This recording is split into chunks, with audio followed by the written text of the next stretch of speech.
Good afternoon, everybody. Uneducated Economist here. So many times I am finding the question out there, is inflation going to rear its ugly head again? And I believe yes, inflation will flare back up. Now, it's not going to happen in the same sense that we had experienced over the last few years, but we will see inflation in many products and many things going throughout the economy. But mainly, it's going to be due to the lack of production that has taken place. Now, when we think about what has happened over the last few years, it really comes down to a supply-demand imbalance that was self-inflicted. Stimulus packages and severing of the supply chain. Between those two issues, we had some serious inflation take place. Now, when we think about this, when you have a situation in which that it is very difficult to move the products through the system, when it comes to retail sales, if it is not sitting on the shelf, then it might as well not even exist at all. So when it was locked up in freighters sitting off the ports of LA, when it was locked up on rail hubs, when it's locked up in warehouses, when it's locked up in some container that nobody knows quite where it's at, but it's on its way, it might as well not even exist when you think about it from a supply and demand point of view. When you have this sort of issue taking place, you're going to find the prices rise.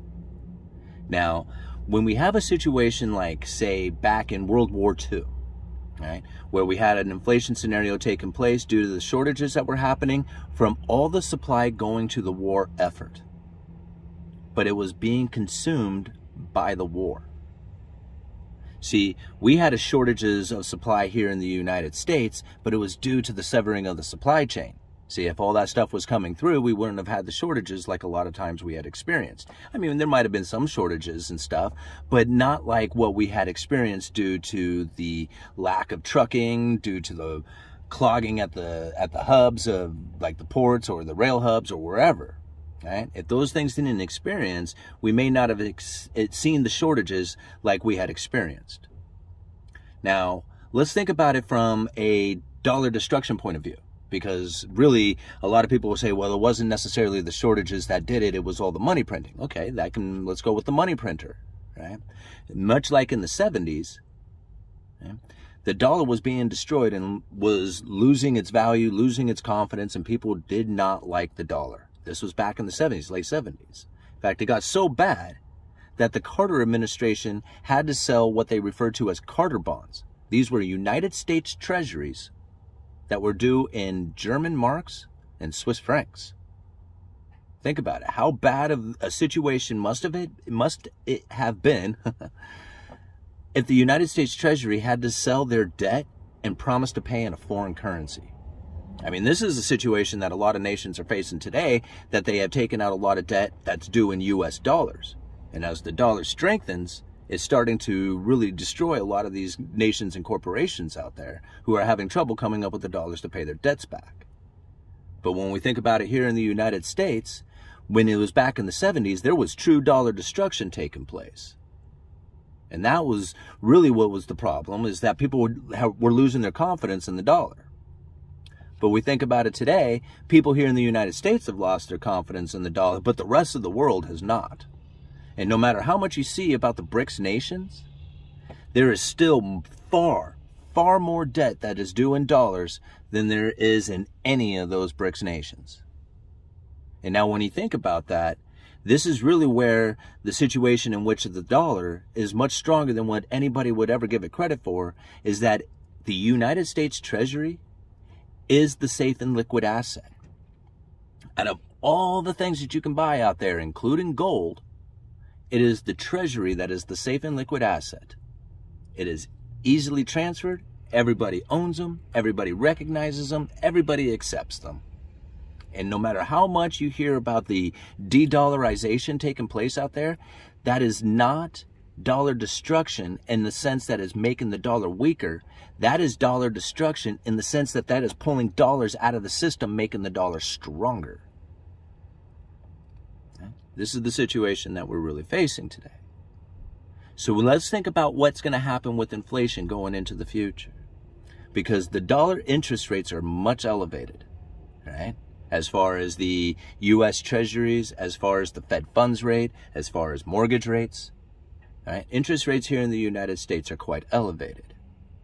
At the same time, you got the Federal Reserve, who is in a quantitative tightening program, meaning that they're pulling money out of the system.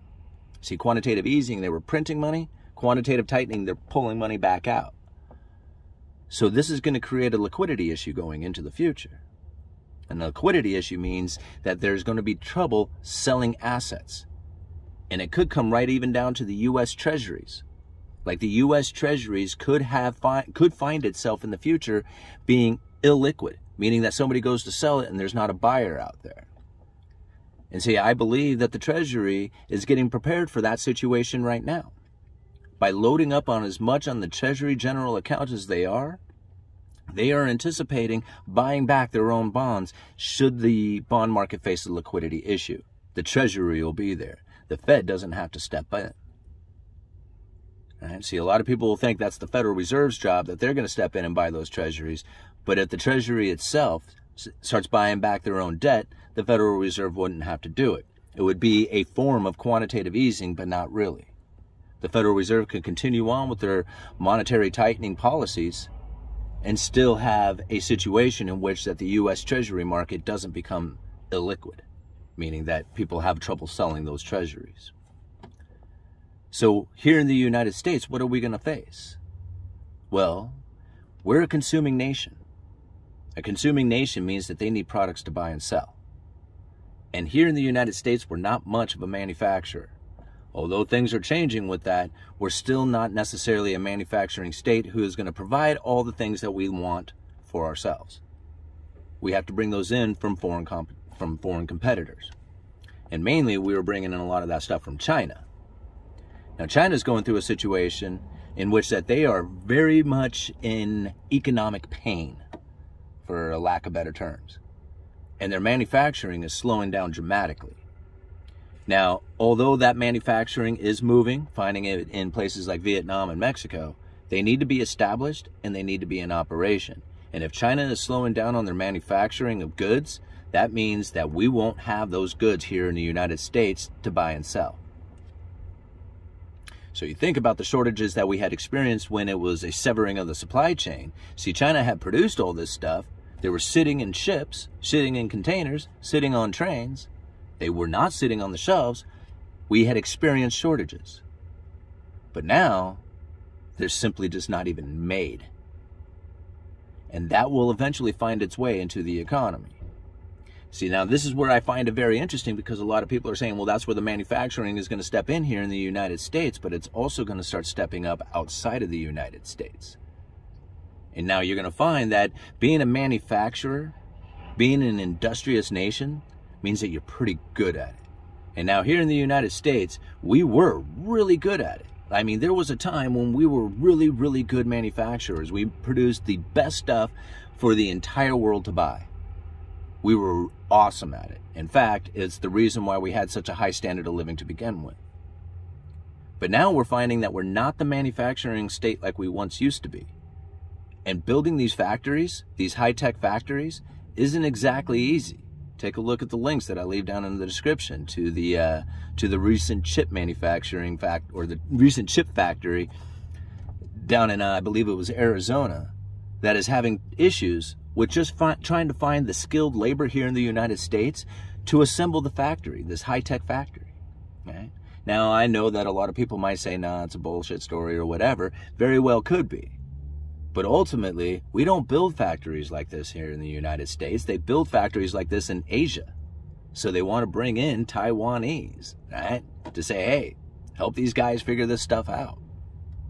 Now, tell me, how efficient are you going to be if you have to subsidize that or inflict tariffs on these particular items in order to even have this factory to exist here in the United States? And that's what's going to end up happening, is that these factories are going to end up costing us, and they're not even that good because we don't even know how to build them. Right? This is the situation that we're in. And now, granted, there's going to be plenty of factories being built that are going to be efficient, that are going to work. But if we go into an economic slowdown in which that a lot of the products that we typically buy are not going to be purchased, or we're going to find the absolute cheapest possible versions of these things, you're going to find that the manufacturing here in the United States is going to have a hell of a time competing. And most likely it's going to turn into malinvestments. See, this is the situation that we're running into. And soon that the manufacturing is going to be so low, being redistributed around the world, the lack of goods being produced is going to put a consuming nation like the United States in a very tight bind. Okay. So, do I see inflation coming? Yeah. Will it be short-lived? Nah, maybe, depending on how much the industriousness of the people out there can ramp up production. But we are definitely going into shortages because you can see the manufacturing slowing down right now to China and the redistribution of this manufacturing throughout the world. It'll take time before that becomes reestablished and becomes efficient. Uneducated economist, you let me know.